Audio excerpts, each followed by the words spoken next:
All right, everybody. It's time.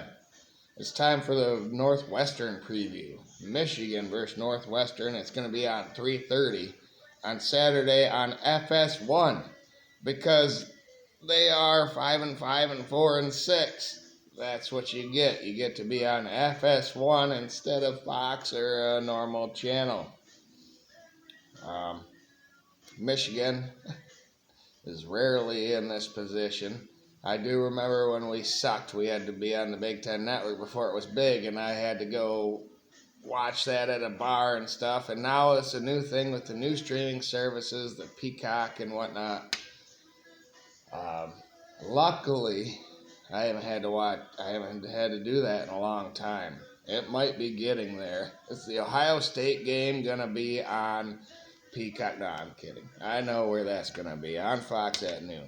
I'm joking, because Michigan has been putrid so far this season. But they get Northwestern. They get Northwestern here to make a bowl game. Michigan gets 6 more yards per game than Northwestern does. Only 6. They get 2 points per game more than Northwestern as well, offensively. So this game, that tells me this game comes down to defense. Which defense can stop the opposing offense? Michigan is coming off a loss to Indiana. Northwestern is coming off a loss to Ohio State. Them two teams play each other this weekend as well. Wouldn't you like to be on that side of things? Man, top 5 and top 5, 2 of them, both of them, Indiana and Ohio State. But here is Michigan and Northwestern going into this game. Northwestern's offense is getting 18 points per game, 284 yards per game, passing yards per game 178, rushing yards per game 106. Now, quarterback Jack Losh is 55% on the season. He has 5 touchdowns and 4 interceptions and has been sacked 16 times. He is the guy that started versus Ohio State last week, so I'm guessing he's going to be the guy again. Running back Cam Porter has 424 yards on 107 carries this season, 4-yard average. He does have 6 rushing touchdowns and a long of 44 rushing yards in one play. Tight end, they have none that catch. They have none that can catch, at least statistically. I think I saw one guy with 1 catch. That's it. Wide receiver A.J. Henning is a familiar name for us Michigan fans. He had 45 catches this season for Northwestern, 468 yards, a 10.4 average, and he has 3 receiving touchdowns. And then wide receiver Bryce Kurtz is another guy that Michigan has to worry about. 34 catches for 506 yards. That's a 14.9 average. And he has a long of 55, but no receiving touchdowns on his behalf. If Michigan's defense isn't licking their chops and salivating over this offense, then we have a problem, wink. I'm looking at you. It should be utter devastation. Well, let's look at Michigan's defense, shall we? They're giving up 23 points per game, 335 yards per game, 233 passing yards per game. So Northwestern may be looking at that and saying, oh, maybe. Rushing yards per game, 102. Northwestern is statistically better on defense than Michigan. But are the opponents that they have played equal? I think no. Texas, Oregon, we have yet to play Ohio State. Northwestern already did, but it's going to be a struggle for Northwestern offensively.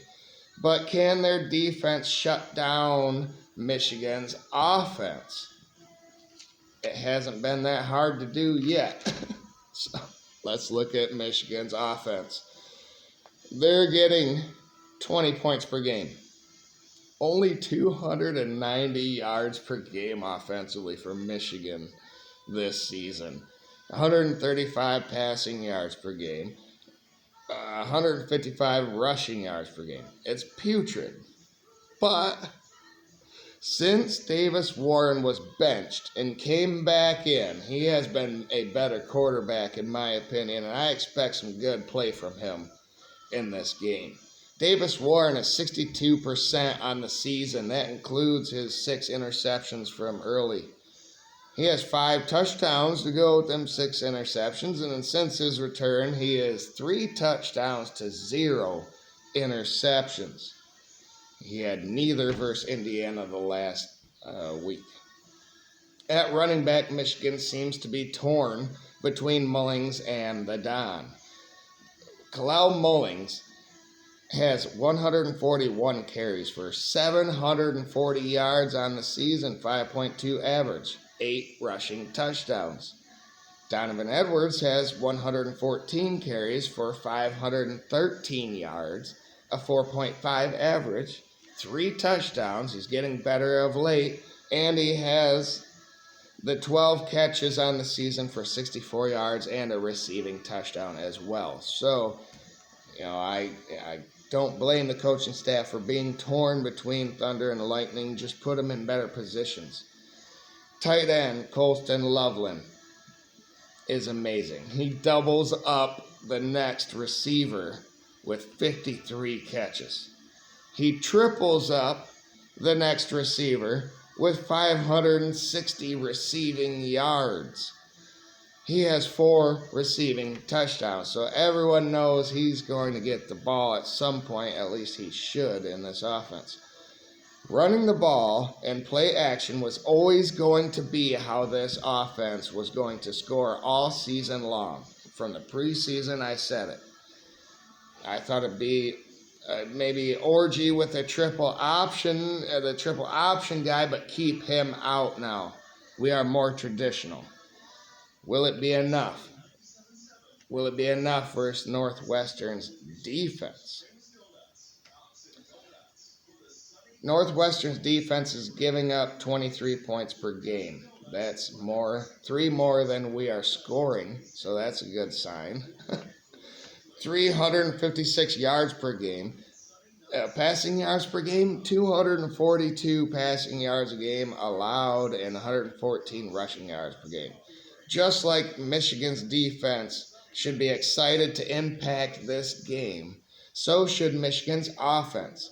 242 passing yards per game allowed.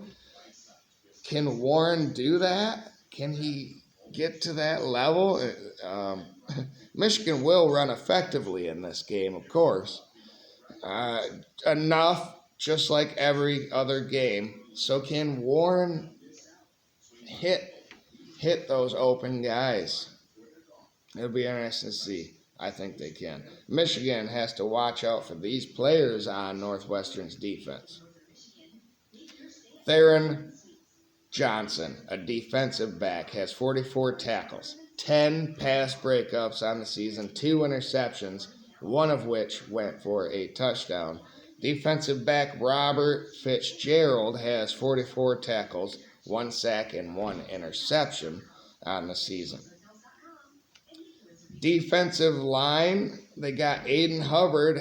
He has 4 sacks. The rest of the team does not scare me for Michigan's offensive line, and the way that they should be able to run the ball and punish Northwestern. Michigan is going to win this game versus Northwestern because they have to secure a bowl game first and foremost before the Ohio State game. But they also want to look good going into that game that can ruin Ohio State's season and make Michigan's season at the end of this season.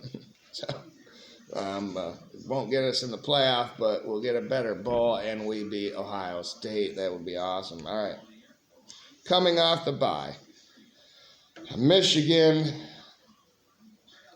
and their coaches and their players should understand that they have them things in front of them. Beating Northwestern to make a bowl, beating Ohio State to ruin their season.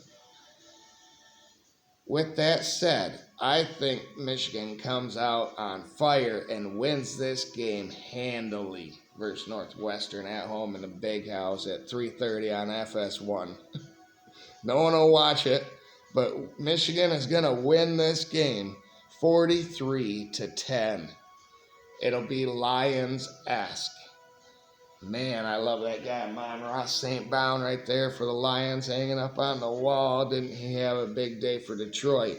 Where's Michigan's wide receivers? I think we're gonna spot a couple here in this game. I really do. Other than Colston Loveland. So there you go. That said, bowl win predicted for Michigan. Woohoo! Far cry from what I thought they'd do at the beginning of the season, but they didn't listen to me all season. But anyway, you all know that already. Maybe some of you don't. I thought Michigan was going to do a repeat, run, play action. That's what they did last season. JJ could run around a little bit, and he had an accurate third down game for Michigan. That was the difference. I thought Orgy could have did that, but we never gave him a chance. So now we have Davis Warren, and I think he's pretty good. I think he can be really good versus Northwestern defense. So thank you, everybody, for tuning in. Like the video, share, subscribe. Michigan's going to win. Have a great night, everybody. Stay tuned. I'll go back and watch the Michigan Sports Report, which I do weekly now. It was episode 5 or 6. I can't remember. Michigan basketball just destroyed Miami of Ohio after 12 first half turnovers. What's going on there? But they came back, and the hustle of that Michigan basketball team. They can handle the ball, but the passing, the decisions aren't quite crisp enough yet. But I love how fast they go and how fast they play. And then their defense, they don't seem to get worn out because 10-plus players are playing every game, at least this game. And they seemed fresh, all of them. And Amari Burnett, wow, what a turnaround from last season for him. He is vastly improved for the Michigan basketball team. So there you go. I got Michigan hockey coming up. Penn State on the road. Can't wait for that. But Michigan football is going to make a bowl this week. Go Blue, everybody. Have a great night.